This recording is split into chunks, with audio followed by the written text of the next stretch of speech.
Je disais tout à l'heure, nombreuses personnes peuvent s'interroger sur la raison ou l'opportunité de la présente communication que nous avons choisie en ce moment pour partager avec vous une idée forte qui n'a pas commencé aujourd'hui, mais une idée qui est liée à la vision du président de la République qui tient à ce que l'image de notre pays soit vendue à travers le monde, autrement que celle qui est souvent présentée.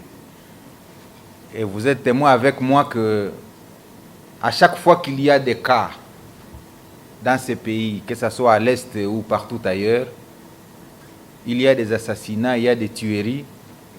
Ce sont ces genres d'images qui sont souvent vendues à travers le monde.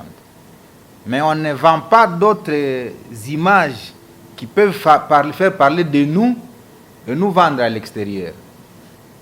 J'ai quelques chiffres de la criminalité aux États-Unis.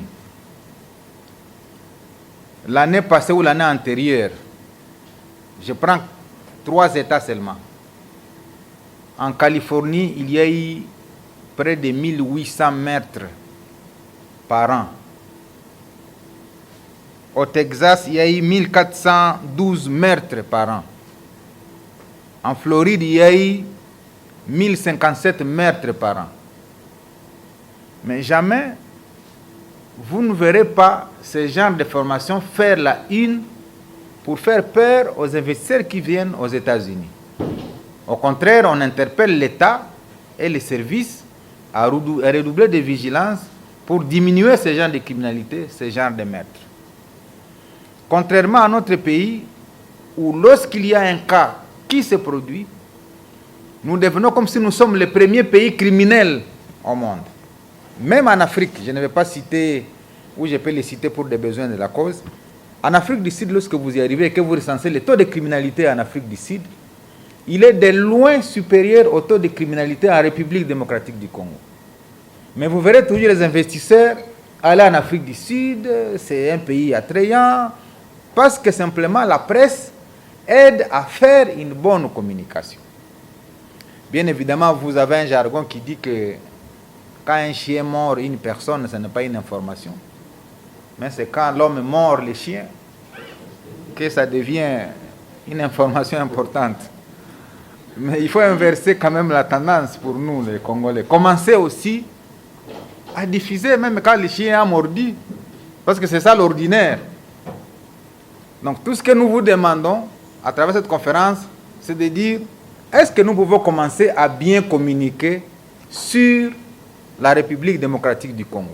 Et c'est la raison de l'invitation que j'ai formulée à l'intention de la presse pour vous annoncer effectivement que nous avons reçu l'autorisation du gouvernement congolais et du président de la République d'organiser le premier salon international de l'industrie et de l'innovation technologique en République démocratique du Congo. Premier salon international. Et mes équipes ont résumé ça à S3IT. Hein? Salon international de l'industrie et de l'innovation congolaise, technologique. Voilà pourquoi j'ai estimé que, au lieu que vous choisissiez les angles des Anitori, les FRPI, sont en train de tuer au Nord Kivu, ça interpelle le gouvernement congolais à pouvoir redoubler de vigilance pour mettre en place des mécanismes qui permettront à l'État congolais effectivement de faire face à ça. Mais moi, je vous ai invité pour que, à partir de maintenant, vous sachiez que la République démocratique du Congo, sous le haut patronage du président de la République, va organiser son premier salon international de l'industrie et de l'innovation technologique. Pourquoi cette communication est importante? Parce qu'il y a 3 ou 4 opportunités que je vais partager avec vous. La première opportunité qui fait que nous devons avoir une politique industrielle agressive en organisant ce salon, c'est l'avènement de la ZLECAf. En fait, la ZLECAF, en des termes très simples, qu'on appelle les zones de libre-échange continentale africaine, c'est une opportunité que les pays africains s'offrent entre eux pour des échanges commerciaux sans paiement de douane. En fait, c'est ça la signification de la ZLECAf. Parce que quand vous voyez le volume des échanges entre Africains, c'est-à-dire entre nous, les volumes des échanges entre nous au niveau du commerce mondial représentent seulement 17%. Seulement 17%. C'est-à-dire quand vous voyez tous les échanges internationaux, mais les échanges entre nous, c'est 17%. C'est-à-dire 83% des échanges, c'est avec l'extérieur. Donc, que ce soit les importations, que ce soit les exportations, ces volumes des exportations-là, nous les faisons à 87%, à 83% avec l'extérieur qu'avec nous-mêmes. Voilà pourquoi les pays africains se sont mis ensemble pour dire non. Il faut qu'on crée une zone de libre-échange pour que les commerces interafricains passent de 17% à 52% d'ici 5-10 ans. Mais si nous devons accroître les échanges commerciaux entre nous, c'est-à-dire nous devons augmenter les volumes de production intérieure. Chaque pays doit augmenter les volumes de production intérieure. Et on ne peut pas augmenter les volumes de production intérieure sans une politique industrielle. Et c'est le sens du ministère de l'Industrie. Alors, pour notre pays, vous connaissez peut-être ces chiffres, les échanges que nous, la RDC, si l'Afrique c'est 17%, mais entre nous, la RDC et le reste du monde, nos échanges commerciaux représentent 0,07%. Ça veut dire quoi? Je vais convertir ça en 10 000%. Ça veut dire si les échanges entre nous et le monde se valent à $10 000, nous échangeons avec le monde en réseau de $7. Nos échanges avec le monde, c'est $7 sur 10 000. Et donc 9 993 $ des échanges viennent de l'extérieur. Je pense que je me fais comprendre dans des termes pédagogiques simples. Alors, or, la République démocratique du Congo, si vous avez suivi le ministre du Commerce extérieur, a 6049 lignes tarifaires. Ça veut dire quoi en termes clairs? Ça veut dire nous, les pays, nous la RDC, nous avons 6049 produits exportables. C'est ça ce qu'on appelle 6000 lignes tarifaires. Donc les produits de la RDC qu'on peut échanger avec le reste du monde se chiffrent à 6049. Les arachides, les haricots, les palmiers, les cacao, les cafés. C'est autant de produits que nous pouvons échanger avec le monde. Voilà pourquoi l'organisation du Salon international de l'industrie et de l'innovation technologique est importante pour qu'on fasse venir tous ces gens-là et qu'on parle des opportunités qu'offre la République démocratique du Congo. De l'ouverture de la ZLECAf, est-ce que nous, on peut maintenant faire comme RDC face à cette ZLECAf qui arrive? Mais la précision qu'il faut avoir, c'est que, est-ce qu'on va échanger tous les produits dans la ZLECAf? Non. Ce sont seulement les produits d'origine africaine. C'est là où il ne faut pas avoir peur, parce que les gens disent, mais non, si on ouvre les frontières, ça veut dire que les États n'auront plus d'argent. Non, l'État aura de l'argent par les échanges qui se feront avec d'autres continents. Mais c'est seulement les produits d'origine africaine qui sont exemptés des paiements des droits de douane. Et c'est pour inciter chaque pays à avoir des produits d'origine interne. Ça, c'est la première opportunité qui fait que nous convoquions ces salons. Deuxième opportunité, c'est la Goa. Je pense que vous avez suivi que la Goa a autorisé de nouveau que la RDC puisse exporter ses produits vers les États-Unis sans paiement des douanes. C'est ça, cette loi-là. C'est une loi sur les opportunités que les États-Unis offrent aux pays africains à exporter vers chez eux sans paiement. Donc, si nous produisons du café, on peut amener le café aux États-Unis sans payer les droits de douane aux États-Unis. Leur politique, c'est quoi? C'est que ces produits-là deviennent moins chers aux États-Unis parce qu'ils ne sont pas frappés par les tarifs des douaniers.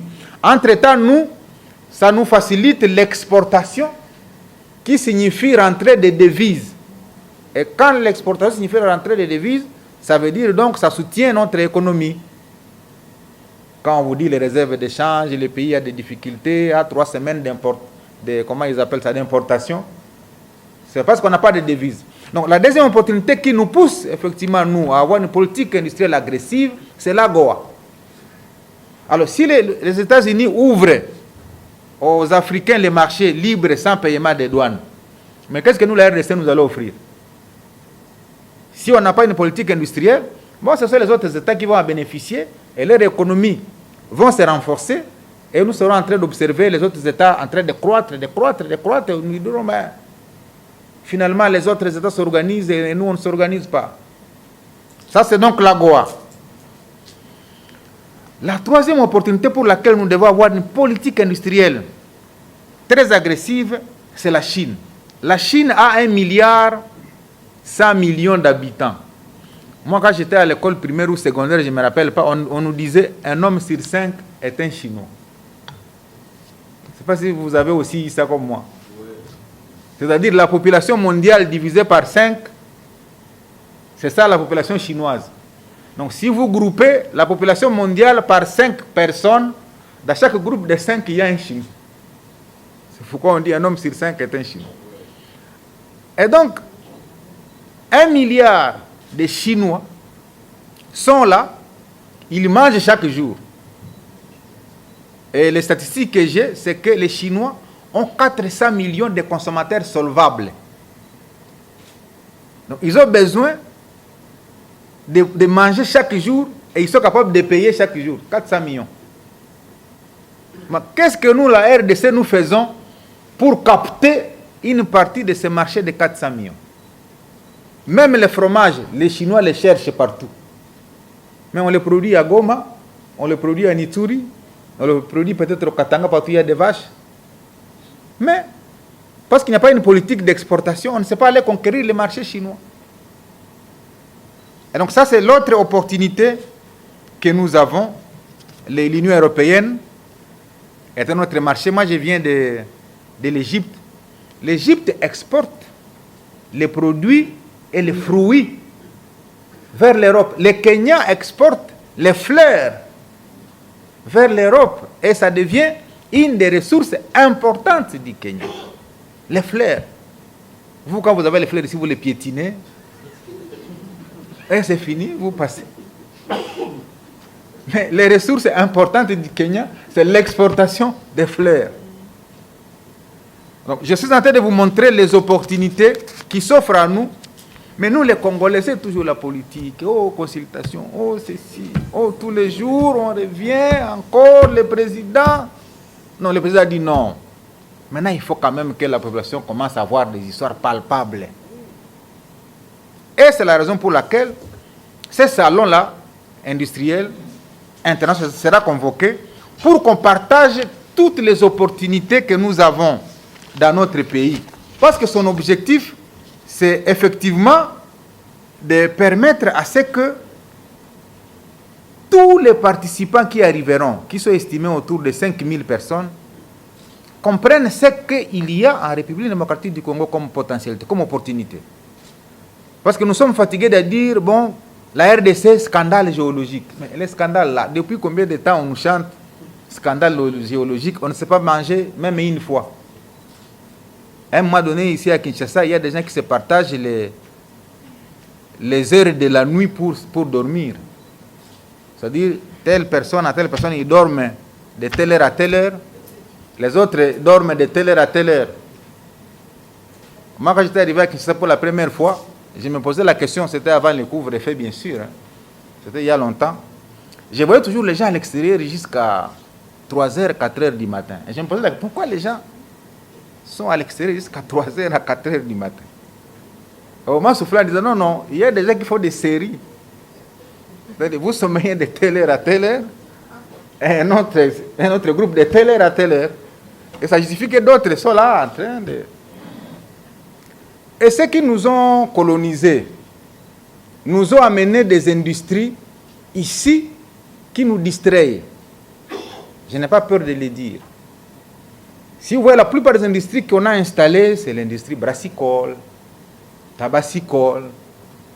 Et quand vous passez dans Kinshasa et partout ailleurs, ce sont des... Comment vous les appelez là? Les terrasses, voilà. Les terrasses. Quand quelqu'un n'a pas pris sa bouteille froide, il ne se sent pas à l'aise. Mais est-ce que ce n'est pas une politique pour distraire les Congolais à ne pas tellement réfléchir? Chaque soir, il doit seulement se retrouver autour d'un verre. Alors nous pouvons croire que c'est ça la vie, alors que d'autres peuvent avoir derrière ça des idées de nous abrutir. Pourquoi ne nous dit pas qu'il faut transformer notre bois?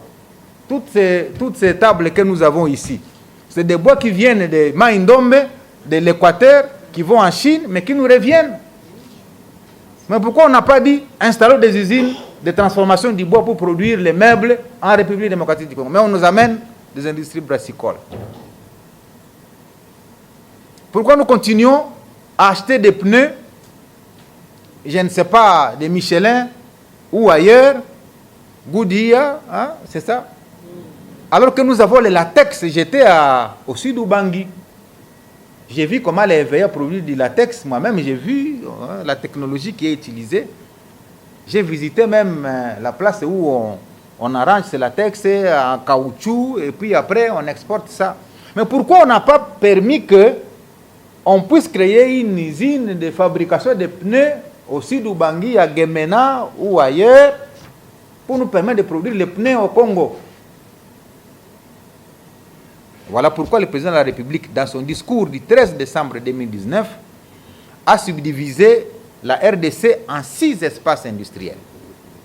Premier espace, Kinshasa, ex-Bandundu, Congo central, ça devient un espace industriel, à l'intérieur duquel nous devons développer des zones économiques spéciales. Deuxième espace, espace Katanga. Ça prend province du Tanganyika, province du Haut-Katanga, province de Lualaba, province du Haut-Lomami. Troisième espace industriel, ça devient Kivu. Vous prenez Maniema, Sud Kivu, Nord Kivu. Quatrième espace, vous prenez les Kasaï, toutes les provinces de l'ex-Kasaï. Kasaï central, Kasaï, Kasaï oriental, Sankuru, Lomami. Cinquième espace, vous prenez l'espace ex-oriental. Ça vous prend les Bazouélé, la Chopo, l'Ituri, les Haut-Ouélé. Sixième espace, ça vous prend l'Équateur.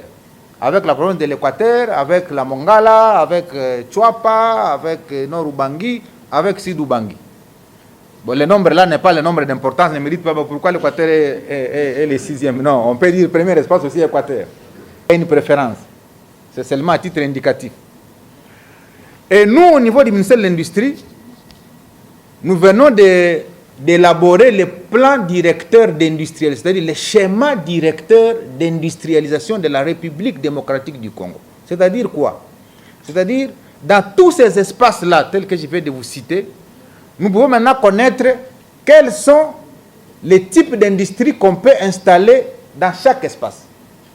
Si tu me dis, moi je vais faire l'industrie textile, je produis des habits, parce que tout ce que nous avons comme habits ici, c'est importé. Mais je vais faire une industrie textile en RDC. Notre schéma directeur peut vous guider en disant non, non, ne venez pas à Kinshasa, allez à Bouta, dans la province du Bazouélé, c'est là où il y a la culture du coton. Et donc quand vous y installez une industrie textile, là vous avez la matière première facile, ça ne vous demande plus d'évacuation. Si on dit, vous voulez créer par exemple une usine de chaux ou de fabrication ou de production de ciment, on va vous dire non, allez au Kasaï oriental à Katanda. Il y a une réserve de gisements de calcaire là-bas, de 100 ans d'exploitation. Allez à Kisangani, il y a déjà un projet de Simaïko là-bas. Si vous dites, bon, je vais créer une usine de transformation ou de fabrication de cure-dents, parce que même les cure-dents, on les importe. C'est quand même anormal. Notre schéma directeur d'industrialisation va vous dire non, non, comme vous avez besoin de kirdan, allez vous installer telle part. Mais comment vous voyez-vous, Congolais que nous sommes, chaque table a au moins un petit truc dans lequel il y a des kirdan. Mais tout ça, ça vient de la Chine, c'est anormal. Donc on est incapable vraiment, nous, Congolais, de monter des petites... Voilà pourquoi les salons là est convoqué. Pour dire non, voici ce que nous avons comme RDC. Dans tel secteur, dans tel secteur, dans tel secteur. On a 6000 produits exportables qu'on doit transformer. Même les cafés. Si vous arrivez aux États-Unis, on va vous montrer les cafés Kivu. C'est le café de Goma, c'est le café de Bweremana, là, le long du lac Kivu, qui est le meilleur café aux États-Unis. Maintenant, il y a les cafés produits à Kinshasa. J'ai vu une dame qui est en train de produire les cafés ici à Kinshasa.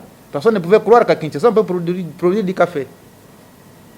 Donc, c'est pour vous dire qu'il est possible pour notre pays de sortir de son isolement et d'apparaître à la face du monde comme un des grands États forts et accroître même notre budget. Le budget que nous avons, il est de 5 milliards. 5 milliards, c'est le budget d'une commune en Europe. 5 milliards. C'est le budget d'une université. Harvard, aux États-Unis. C'est peut-être 3 ou 4 milliards. Seulement l'université. Mais nous, les 5 milliards, c'est le budget de la République démocratique du Congo, 80 fois plus grand que la Belgique. Alors, quelle que soit la volonté du président de la République, du chef du gouvernement, si on ne travaille pas sur ces fondamentaux-là, la population attendra longtemps pour voir la situation changer. Alors, nous, au niveau du ministère de l'Industrie, nous voulons planter les jalons des fondamentaux, l'un des jalons des fondamentaux. Nous ne sommes pas les premiers à le faire. D'autres avant nous l'ont fait, mais on consolide les fondamentaux. C'est comme les zones économiques spéciales. Ce n'est pas l'invention de Julien Palou. Parce que moi, je suis toujours intellectuellement honnête envers moi-même. Ce n'est pas mon invention. La loi sur les zones économiques spéciales a été votée en 2014. Nous, on est en train de consolider ce qui était là pour maintenant rendre tout ça opérationnel. Donc, voyez-vous, mesdames et messieurs de la presse, ces éléments-là que je viens d'évoquer vous montrent combien, si on profite de la ZLECAf, si on profite de la Goa, si on profite du marché chinois, si on profite du marché africain, qui est aussi de 1 milliard de consommateurs, eh bien, la RDC, comme disait Frantz Fanon, peut être ces fusils dont la gâchette s'y trouve effectivement. Et nous pouvons déclencher le développement du reste de l'Afrique au lieu d'être le déversoir de l'Afrique. Parce que faute pour nous d'avoir une politique, comme je l'ai dit, industrielle agressive, et la ZLECAf risque de nous avaler, et la Goa risque d'être bénéfique pour les autres, et les Chinois risquent d'inverser pour déverser tous leurs produits sur les marchés congolais. Ce que nous devons éviter, et c'est la raison pour laquelle, avec les zones économiques spéciales, nous voulons attirer les investisseurs ici. Les gens se posent la question, pourquoi en Chine, les produits sont moins chers? J'ai plusieurs fois répondu à la question. C'est parce qu'eux, ils ont adopté la politique de création des zones économiques spéciales et les entreprises viennent, produisent sans paiement d'impôts et de taxes et à l'exportation, leurs produits ne payent rien. Et c'est comme ça que les gens ont l'impression que les produits chinois sont moins chers. Et les gens qui veulent détruire ces produits disent que ce sont des produits de mauvaise qualité. En Chine, on vous dit, vous voulez un téléphone de 1000 $, on vous le fera. Si vous voulez un téléphone de 3 $, on vous le fera aussi. Donc nous voulons vraiment que la RDC puisse se mettre au diapason des autres États du monde. Et c'est la raison pour laquelle nous avons convié la presse pour annoncer solennellement qu'il sera organisé en République démocratique du Congo pour la première fois le Salon international de l'industrie et de l'innovation technologique pour tout ce que je viens d'évoquer tout à l'heure, avec comme conséquence, si cela nous amène à capter un certain nombre d'investisseurs qui vont comprendre les opportunités que nous avons, nous pourrions même mobiliser au cours de cette année près de milliards de dollars. Parce que nous avons d'ailleurs déjà une opportunité avec l'île Maurice. Nous devrions y aller ni tel l'environnement actuel, où on doit mobiliser 500 millions de dollars en île Maurice pour soutenir l'industrie congolaise au regard des opportunités dont regorge la RDC ou que regorge la RDC. Donc nous avons beaucoup de chances de voir ce pays très rapidement se développer parce que la volonté est déjà là. Quand on voit le président de la République, la volonté est là. Les chefs du gouvernement qui viennent d'être nommés, la volonté est là. Il ne nous reste que nous les Congolais à accompagner cette volonté et surtout vous la presse de pouvoir accompagner cette image que nous voulons beaucoup plus être meilleure aux yeux du monde entier. Et si ce salon réussit cette année 2021, nous pourrions conclure même quelques partenariats pour qu'il soit créé une école, par exemple, une école nationale des métiers et des technologies industrielles. Ailleurs dans le monde, on l'a fait. Même si nous sommes en train de faire la promotion des zones économiques spéciales, mais nous serons obligés d'importer la main-d'œuvre.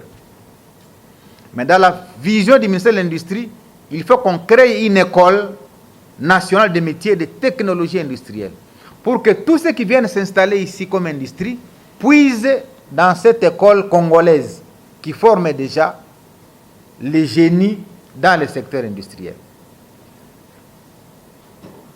Nous voulons lancer, et c'est déjà commencé au niveau du ministère de l'Industrie, le processus d'identification numérique des produits par estampillage. Vous savez, même si nous allons faire la promotion des produits congolais, si ces produits ne sont pas estampillés ou ne respectent pas les normes, ils ne peuvent pas être vendus à l'extérieur. Souvent, quand vous achetez des produits au marché, vous voyez là où on écrit ISO. Ça, c'est l'Organisation internationale de la normalisation. Ça veut dire, nous aussi, au ministère de l'Industrie, c'est lui qui a la responsabilité de mettre ça sur tous les produits congolais, c'est le ministère de l'Industrie. C'est ça qu'on appelle la normalisation. Et depuis que nous sommes là, nous venons d'adopter plus de 1000 normes. Donc la RDC a déjà plus de 1000 normes dans différents secteurs. Aujourd'hui, si vous produisez de l'eau, on est à même déjà de vérifier si votre eau respecte la norme. On peut estampiller votre eau Made in Congo pour qu'en sortant, même de façon digitale, lorsque vous mettez le QR code sur votre eau exportée, on sait que cette eau vient de la République démocratique du Congo. Ça, c'est le ministère de l'Industrie. Et donc, à la fin de ce salon industriel, nous pensons devoir lancer cet estampillage également pour rassurer ceux qui vont arriver que s'ils deviennent des industriels congolais, leurs produits sont exportables et acceptables à l'extérieur parce qu'ils respectent le processus de normalisation. Je pense, mesdames et messieurs, je ne vais pas vous fatiguer longtemps, c'est plus ou moins ça l'essentiel de la communication de ce jour.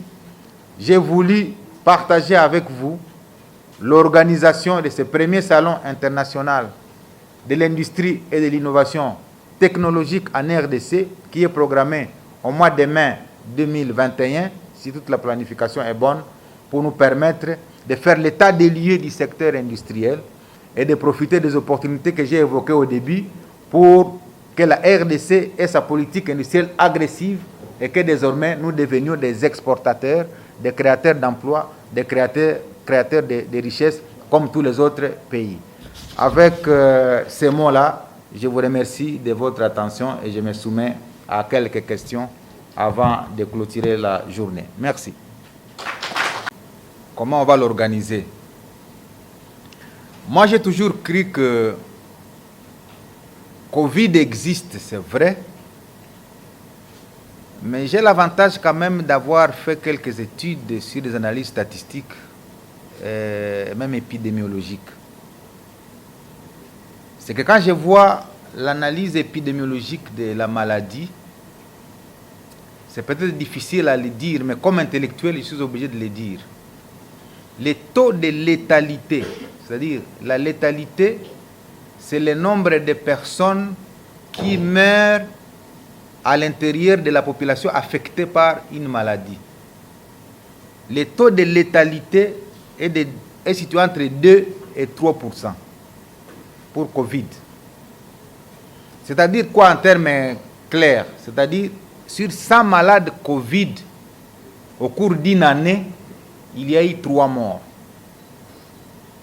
C'est ça l'explication épidémiologique. Sur 100 malades, depuis que le Covid a commencé en RDC, s'il y avait 100 malades, depuis le début de Covid jusqu'à aujourd'hui, il y aurait eu 3 morts. Alors pour les analystes, à termes statistiques, on peut se dire, est-ce que devons-nous freiner toutes les activités et tous les programmes pour 3 morts, pour 3 décès sur 100 malades?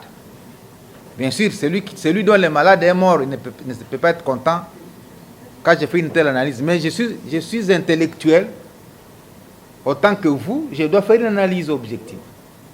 Alors pour moi, je me dis, il faut vivre avec Covid et renforcer plutôt les mesures. Mais la peur de Covid va nous enfoncer davantage dans le chaos, plus que Covid lui-même. C'est pourquoi donc j'ai fait l'extension de votre question en disant non. Moi je crois plutôt que malgré Covid, il faut que l'économie puisse fonctionner. Parce que si toutes les économies sont fermées, mais ça sera la catastrophe. Entre 1919 et 1920, il y avait la peste noire, je crois. Hein, peste noire ou jaune, je ne connais plus la couleur. Mais il y avait quand même une peste à travers le monde qui a fait des milliers de morts à l'époque. Mais cette expérience doit nous montrer que non, on ne peut pas arrêter la vie parce qu'il y a eu ça. J'ai même fait une étude comparative entre les sida et le paludisme. Et l'étude a conclu qu'il y a plus de morts par paludisme que par sida. Toutes les 30 secondes, il y a un mort de malaria dans le monde. Toutes les 30 secondes. Il n'y a pas un mort de Covid toutes les 30 secondes dans le monde. Sinon, le taux de létalité ne serait pas de 3%. Donc moi, je crois, honnêtement, qu'il faut plutôt penser à des mécanismes de protection, surtout que le vaccin est aussi en train d'arriver. Voilà pourquoi nous avons pensé que, quelle que soit la situation, il faut que ces salons-là soient organisés. De toute façon, il n'y aura pas, sur 5 000 morts, il n'y aura même pas 3% de morts ce jour-là. Hein? Donc, il y a toujours lieu de l'organiser. Parce que nous sommes réunis ici, il n'y aura pas quand même 3% de morts entre nous ici. Alors pourquoi on doit craindre tout le temps, on ne sait plus faire, on ne sait plus fonctionner, parce qu'il y a Covid. Donc c'est au mois de mai, selon notre planification. Alors le gouvernement est souvent un mauvais investisseur. C'est pourquoi les pays qui ont réussi ont privilégié plus les partenariats publics-privés. Ou bien sûr, le gouvernement doit avoir un œil, mais la plupart d'actionnaires deviennent des privés. C'est comme les aéroports, comme les routes. En fait, dans d'autres pays, l'État ne peut plus débourser des moyens pour construire un aéroport. L'État ne peut plus débourser des moyens pour construire une route. Si vous voulez construire une gili, vous donnez seulement à un investisseur, il vient, il met 200, 300, 400 millions et vous lui donnez une partie des taxes sur une concession de 20, de 30 ans. Et la population ne saura pas que ce monsieur, que ce n'est pas la République. Alors la population va dire, ah, le président Tshisekedi vient de construire l'aéroport d'Engili. Mais la politique en interne, c'est quoi? C'est de donner ça à un privé, mais vous lui donnez 30 ans de récupération de l'argent qu'il a investi. Et des milliardaires sont à travers le monde avec leur argent, mais ils ne savent pas où est-ce qu'il faut les mettre. Ils sont là avec leur argent. Une route, je vois par exemple pour désenclaver toute la partie est, vous quittez Goma, disons Bukavu, Goma, Beni, Kisangani. Ça fait 1000 km. Vous donnez ça à 3 ou 4 concessionnaires de 300 ou 400 km. Ils mettent des péages là-bas. Chaque passage de 100 km, il y a un péage. Mais le gouvernement n'investira même pas $1. Ce sont des privés qui veulent construire la route et se faire rembourser. Vous leur donnez seulement 30 ans ou 25 ans. Ils se font rembourser. Entre-temps, vous jouissez de la route. Voilà pourquoi, M. Dadi, l'État, étant donné qu'il est aussi un mauvais gestionnaire, et surtout qu'il n'a pas les moyens, il y recourt au privé sous forme, par exemple, des BOT. Hein? Les BOT, c'est un terme anglais qui signifie vous construisez, mais après un temps, vous allez transférer. Les derniers temps s'appellent transfert. Vous transférez tout ce que vous avez construit. Vous avez construit un aéroport, on vous donne 25 ans d'exploitation, vous exploitez, vous avez tout ce que vous avez eu à 25 ans, vous remettez à l'État. Alors, ce sont là les fondamentaux que moi je veux qu'on construise. Alors, avec ou sans Julien Paluku, avec ou sans le président Félix Tshisekedi, ceux qui viendront sauront qu'il y a des gens qui ont construit les fondamentaux de l'État et d'autres viennent, ils vivent sur ça. Les États-Unis sont les pays les plus endettés, mais en même temps les pays les plus développés. Pour mieux se développer, il faut s'endetter. Même vous, dans votre foyer, si vous voulez construire une maison, si vous voulez construire une maison avec l'argent de votre poche, vous allez voler. Mais quand vous prenez une dette à la banque de $1000, la banque vous dit que vous allez rembourser chaque fois $50. Et vous avez un salaire de $200. Vous trouvez que à la fin du mois, vous avez $150 que vous avez, mais entre-temps, vous avez déjà la maison de $1000. C'est un exemple que je vous donne. Donc, quand il faut se développer, la meilleure façon de se développer, c'est de s'endetter. Mais nous, on a peur de la dette, et les institutions comme les FMI, qu'on appelle Bretton Woods, ils nous suivent pour dire non, ne prenez plus de dettes, parce que nous vous suivons à la loupe. Non, moi je ne suis pas d'accord. Il faut qu'on prenne 20, 30, 40 milliards de dettes avec comme innovation, je l'ai dit à la radio Okapi, la certification des non-ressources. Chaque province vaut quelque chose. Moi j'ai été dans le sud d'Ubangi, j'aime citer cet exemple, je ne savais pas que dans le sud d'Ubangi et le nord d'Ubangi il y a du cuivre. Mais les gens ont tendance à ne voir que l'espace Katanga. Alors, il y a du cuivre aussi d'Ubangi, il y a de l'or. Dans le nord Kivu, il y a du diamant, il y a du coltan, il y a de la cassiterite. Si on peut certifier toutes les réserves, toutes les ressources que nous avons, et j'ai lu un document, je vois de la Banque mondiale, qui indique que nous avons des ressources évaluées à 24 000 milliards de dollars américains. Mais nous mangeons une fois tous les 2 jours. 24 000 milliards. Alors pour moi, il faut certifier toutes ces ressources-là, toutes ces réserves, dès que nous savons que ici nous avons 100 milliards, là-bas 300 milliards, là-bas 500 milliards. On va chez les banquiers, on dit donnez-nous 1000 milliards, parce que nous avons les réserves de 24 000. Même si nous prenons une dette de 1000 milliards, on sera à 23 000 milliards. Et donc 1000 milliards, nous avons 53 000 km de routes. Si on les asphalte en raison d'$1 million par kilomètre de route, ça fait seulement 53 milliards. Et là, on aura fait l'interconnexion de l'ensemble de la République pour 53 milliards seulement sur 1000 milliards de dettes qu'on peut prendre. Mais pourquoi on nous empêche? Donc c'est possible. Alors les gens pensent que c'est un rêve. Non, c'est possible. Et moi je crois que ceux qui ont osé, ils ont réussi. Mais nous, on a peur de commencer. Et si vous avez peur de commencer, vous ne ferez rien dans la vie. Même vous, dans la petite vie, au niveau du foyer. Si vous avez peur de commencer, vous ne ferez rien. C'est pourquoi moi je dis, pour commencer, il faut commencer. Donc, n'ayez jamais peur de commencer. Commencez. Même pour acheter votre caméra, là, si vous n'avez pas d'argent, allez prendre une dette dans la boutique. C'est quand vous aurez pris la dette, qu'en sortant d'une conférence, quand vous avez $50 ou $10, vous dites non, je prends 5, je vais d'abord payer ce que j'ai pris comme caméra à la boutique. Mais si vous n'avez pas d'engagement, L'argent que vous avez, c'est chercher la dépense. Essayez un peu de vérifier ça. Essayez d'avoir 100 $ en poche, sans projet. Vous allez passer ici et dire, mon cher, moi bien. Parce qu'il y a 100 $ qui est en train de murmurer dans la poche.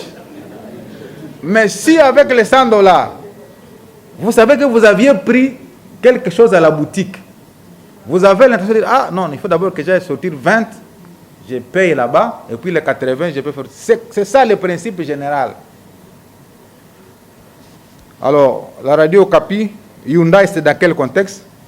C'est dans le contexte de la zone économique spéciale à installer dans le Congo central. Parce que, si d'ailleurs j'ai traîné ici, raison pour laquelle je présente mes excuses, c'est parce qu'on était en train de signer le contrat ici, dans cette salle, pour la zone économique spéciale de Kiswichi.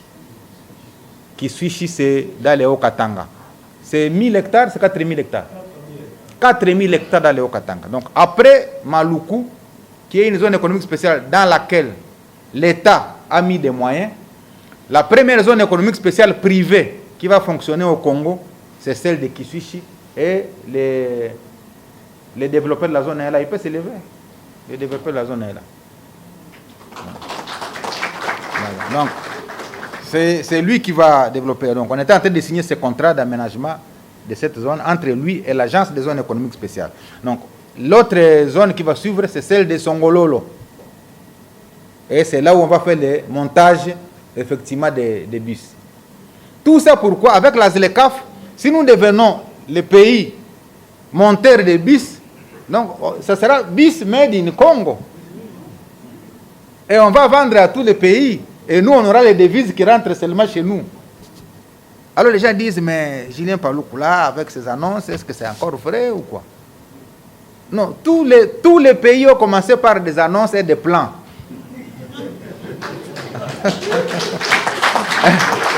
Il ne faut pas dire, mais pourquoi il annonce? C'est quand vous avez fait une annonce que vous avez une obligation. Parce que si vous n'annoncez rien, il n'y aura pas une corde au cou. Mais quand vous êtes mis la corde au cou, j'ai déjà annoncé.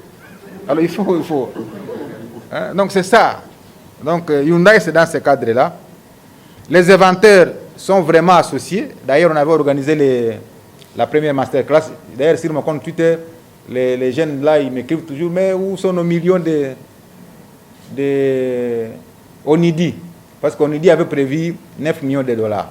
Alors, il y a des gens qui pensent que les 9 millions ont déjà atterri dans le compte du ministère et on les a déjà bouffés, comme c'est ça le terme. Non. L'ONIDI, c'est l'Organisation des Nations Unies pour le développement industriel. C'est une organisation qui ne peut pas débloquer comme ça 9 millions donnés à Julien Paloukou parce qu'il a des beaux yeux. C'est impossible. C'est impossible. Ils ont des mécanismes de décaissement de leurs fonds sur base de plans d'affaires, sur base de marchés publics. Donc je voudrais apaiser tous les inventaires congolais qui avaient suivi cette annonce-là. Effectivement, c'était le 18 décembre 2019. Et en janvier, même l'usine de portables que j'avais annoncé quand j'étais à Londres, les gens disent, mais vous avez annoncé en septembre, on nous a ceci. Tout cela s'est fait fin décembre 2019, début janvier 2020, et Covid intervient en mars. Alors les gens ne se rappellent même pas qu'en mars, on a tout fermé, on a tout confiné. Mais quel est l'investisseur qui pouvait venir pendant que tout était confiné? Et nous, on est entré dans Covid jusqu'en août. On a repris les vols internationaux en août 2020.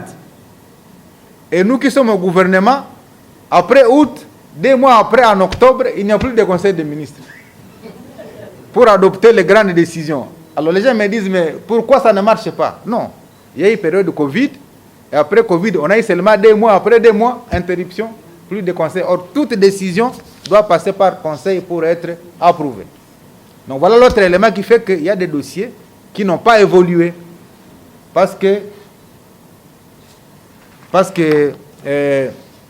ces mécanismes-là, qui est attendu, heureusement que le président de la République a déjà nommé le Premier ministre, il est en train de faire ses consultations et il a promis qu'avant ou entre les 10 et les 15, il aura son gouvernement. Nous avons été reçus d'ailleurs par lui aussi hier dans le cadre de politique. Donc, à la rentrée parlementaire du 15 mars, il y aura investiture du gouvernement pour que les choses aillent mieux. Parce qu'il y a beaucoup de dossiers qui sont dans les tiroirs. Pour que ça aille, parce qu'on a beaucoup de dossiers. Et l'avantage à l'époque des conseils des ministres par le président de la République, c'est que nous avons tenu plus de 51 ou 54 conseils. En tout cas, on a fait passer beaucoup de dossiers parce qu'il y avait des conseils chaque jour. Et je crois que c'est ce dynamisme-là qu'il faut qu'on impulse de nouveau pour ceux qui vont faire partie du nouveau gouvernement, pour que les conseils soient réguliers, parce que c'est là où les ministres font passer tous leurs dossiers pour que l'ensemble du gouvernement se les approprie. Alors, la zone de Maluku est à quel niveau? La première étape à laquelle vous avez participé, c'était le 4 novembre, si j'ai bonne mémoire. La remise du site par le Premier ministre à la ménagère. Maintenant, quelles sont les étapes qui devaient suivre? Là aussi, il y avait une étape qui bloquait. C'était un arrêté interministériel entre les ministres des Finances et moi-même à remettre à la ménagère pour maintenant que cette ménagère puisse avoir les facilités sur les taxes et les douanes. Mais malheureusement aussi, il n'y avait plus de conseils. Parce que cet arrêté interministériel était déjà adopté au niveau de la commission ECOFIN. Je l'avais présenté à l'ECOFIN, il avait été adopté. Mais pour aller très vite, je me suis dit, mais comme il n'y a plus de conseils, j'ai écrit au Premier ministre et au Président de la République, et les deux ont répondu il y a quelques jours pour dire, même s'il n'y a plus de conseil, vous êtes autorisé, comme le dossier a déjà été adopté en commission ECOFIN, de signer l'arrêté interministériel avec votre collègue des Finances. Et c'est la raison pour laquelle certains d'entre vous ont participé à la cérémonie de remise de cet arrêté signé par le ministre des Finances et moi-même, qu'on accorde à la société là pour lui dire, maintenant, vous avez les avantages, parce que la douane, la DGI, la DGRAD, les FPI ne pouvaient pas lui accorder des avantages liés aux importations et exportations simplement sur base des annonces sans cet arrêté interministériel.